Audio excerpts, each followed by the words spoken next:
I'm a professional race car engineer. I have a background in nuclear, biological, and chemical weapons study. And I also have civil engineering, aerospace engineering, and marine biology as correlated subjects of study.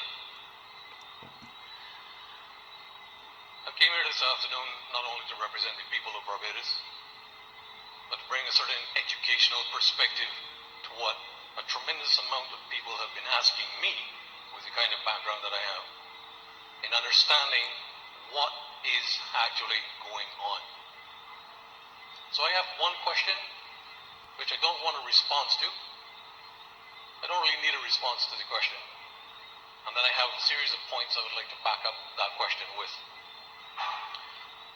And I'd like to address this question directly to the Chief Medical Officer and to my lady over there in the corner.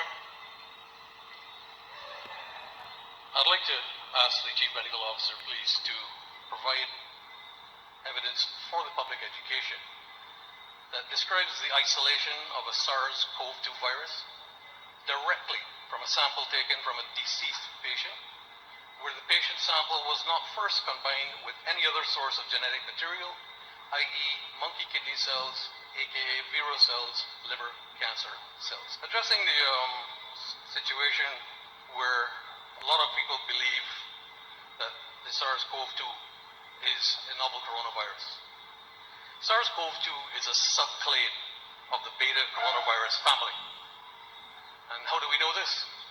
Simply because we did cross-referencing via the international taxonomy reviews and then correlated those with actual genetic sequences and reviewed them against the patent records that were available, and it is apparent that the declaration of a novel coronavirus is a fallacy.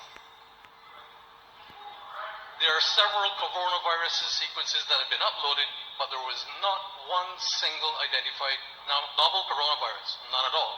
Furthermore, patents on coronavirus sequences were sought as early as 1999. Up until 1999, patenting of coronavirus sequencing was uniquely isolated to veterinary science. First vaccine patent for coronavirus was sought by Pfizer, and more specifically, the patenting of the S-spike protein, the same thing we've allegedly only just discovered.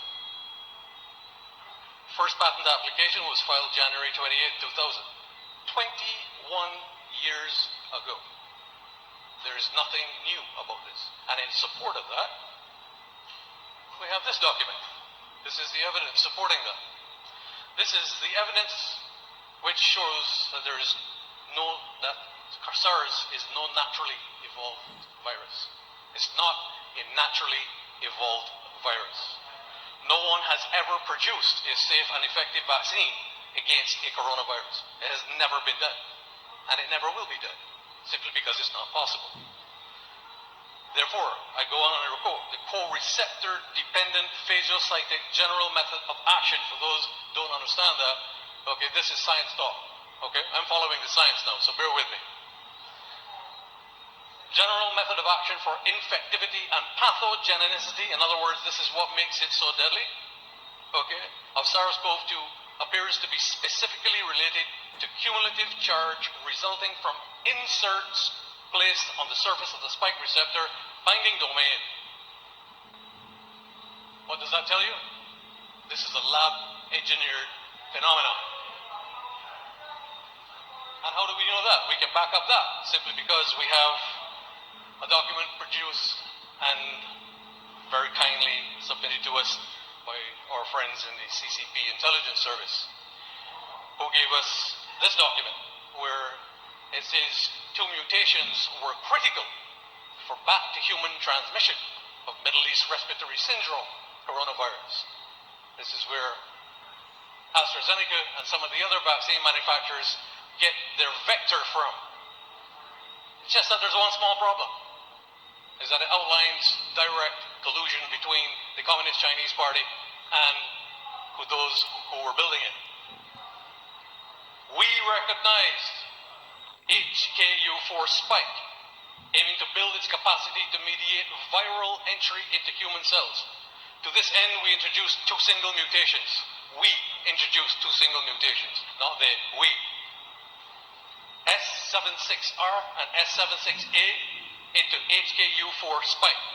The S76R mutation was expected to restore the HPC multi. I go on and quote further. We produced retroviruses pseudotyped with HKU4 spike, referred to as HKU4 pseudoviruses, in human cells. Sir, I think I've given you a fair amount of time I'm not Sir? done yet. Sir, When I challenged you with regard to your ingredients of the Pfizer vaccine, I had good reason to do so. Because I hold in my hands an internal document from Pfizer Laboratories, which was given to us by a very special person who we have contact with, called Reverse Engineering the Source Code of the BioNTech Pfizer SARS-CoV-2 vaccine. And this is very, very critical, because it outlines the chemical and the biological processes which were very, very carefully manipulated in order to be able to produce an mRNA that also contained a very, very dangerous toxin to the human body. Do you know what that toxin is? That toxin is called graphene oxide. And every single one of these vaccines in a 30-kilogram shot contains 15 billion nanoparticles or lipid carrier particles within the mRNA sequence. 15 billion nanoparticles. Now let me tell you how graphene oxide works when it gets into the body. Because when the spike protein then binds itself to our blood cells and so on, graphene oxide then starts to build a structure. And this is why we have people with blood clots, and we have people with heart failure, sudden heart failure, and so on, because Mr. the Corbyn, graphene oxide Mr. Corbyn, is building structure. Mr. Corbyn. I just want to make sure that everybody understands that Barbados is actually a signatory to the Convention on the Prohibition and Development and Production and Stockpiling of Bacteriological and Toxic Weapons. And we signed that treaty on the 16th of July 1976. However, the patent databases that we have accessed proves that COVID-19 and COVID-19 vaccines are in fact a bioweapon. And how do we support that? Because we have a copy of the mysteriously deleted Wuhan databases that tell us everything. Thank you very much. Thank you very much, Mr. Corbyn.